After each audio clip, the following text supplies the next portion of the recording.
लेकिन शर्मा जी, छात्रों का आंदोलन था, छात्र अपने न्याय की लड़ाई लड़ रहे थे। क्या आपको लगता है कि छात्रों की लड़ाई के आंदोलन की आड़ में अब पूरा विपक्ष अपने भविष्य की लड़ाई लड़ने लगा है?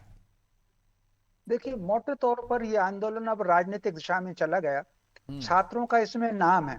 और मुझे तो जो पहले दिन से आंदोलन जब शुरू किया था सोनम वांगचुक जी ने, और उसमें आके ये जो अपना काकरोच पार्टी आकर के शामिल हुई थी, हाँ, इसका आंदोलन भी मुझे छात्रों का आंदोलन नहीं लगा।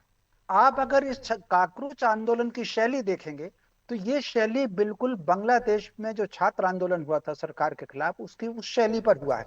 और इसके काकरोच पार्टी के अगर आपने वो जो कार्यक्रम के दौरान जिन दोनों धरना चल रहा था, हम्म। उन दोनों अगर गीत सुने हो तो उसमें गीत ऐसे गाए जा रहे थे कि बस अल्लाह तेरा नाम रहेगा। हम्म। कश्मीर की आजादी के नारे लगे हैं उसमें। हम्म। राम जी के खिलाफ अभद्र टिप्पणियां माइक से हुई हैं। हम्म। उसमें सारा का सारा जो कट्टरपंथी वामपंथी की जो साठ गोट थी वो थी।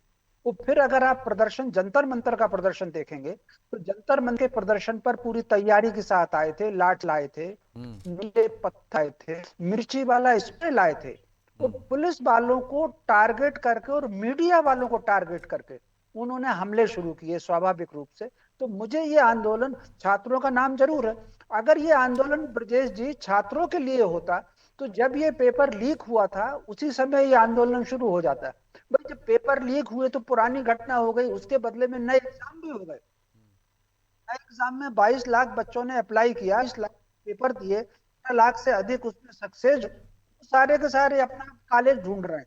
तो इसके महीनों बाद अगर ये आंदोलन शुरू किया, और आंदोलन शुरू करने वाला अमेरिका में एक अपनी आंखों के पैकेज की नौकरी छोड़ करके वो फिर ये आंदोलन शुरू करता है। हम्म। स्वाभाविक रूप से इस पर कई प्रकार के प्रश्न हैं। मुझे लगता है कि कांग्रेस इस बात को समझ गई होगी, इसलिए उन्होंने आंदोलन समानांतर शुरू किया।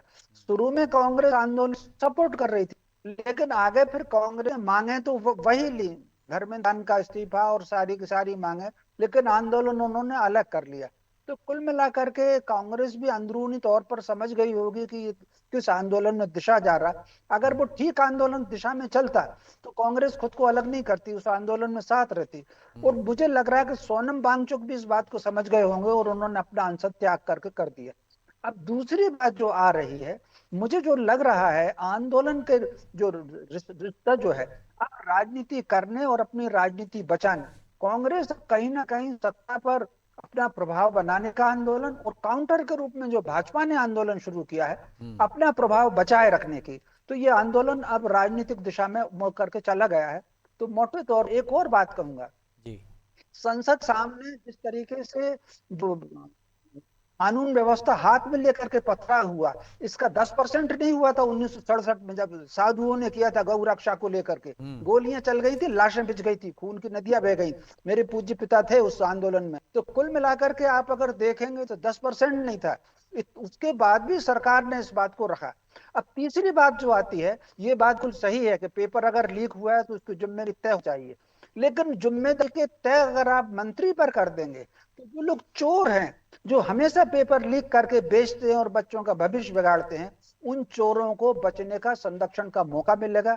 जिम्मेदारी जो सेंटर है, उस सेंटर का प्रभावी, जहां पेपर बन रहा है उसका प्रभावी, इन लोगों को बिना जमानत की जेल होना चाहिए। पूरे देश भर में अभियान चलना चाहिए।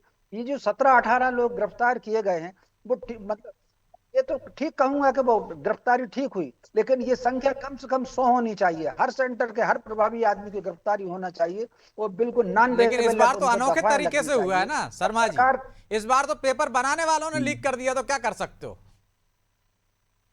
पहले तो चोरी देखिए होता था। ब्रजेश जी एक बात समझ लीजिए, जब से,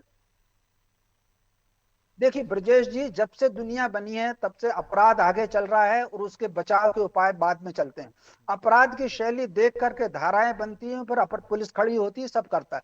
तो और उसके बाद का आप कितना कड़ा कानून कर लीजिए, अपराध कभी रुकेगा नहीं।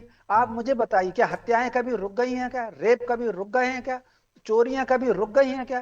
तो ये अपराधी तो रहेंगे ही। जिस प्रकार प्रकृति में प्रकाश और अंधकार दोनों साथ साथ चलते हैं, उसी प्रकार तामसिक शक्तियां और सात्विक शक्तियां साथ साथ चलती हैं। तो हम्म। मैं समझता हूं ये और ये रुकेगा तो तो नहीं, प्रियंका गांधी खुद लेकिन भी हाई स्वीकार कर अलर्ट चुकी होकर हैं के हमको राजस्थान के चलना है। मामले में कि कैसे रोकें। बेचारे गहलोत जी बहुत कोशिश कर रहे हैं। खैर, लेकिन यशवंत जी, दो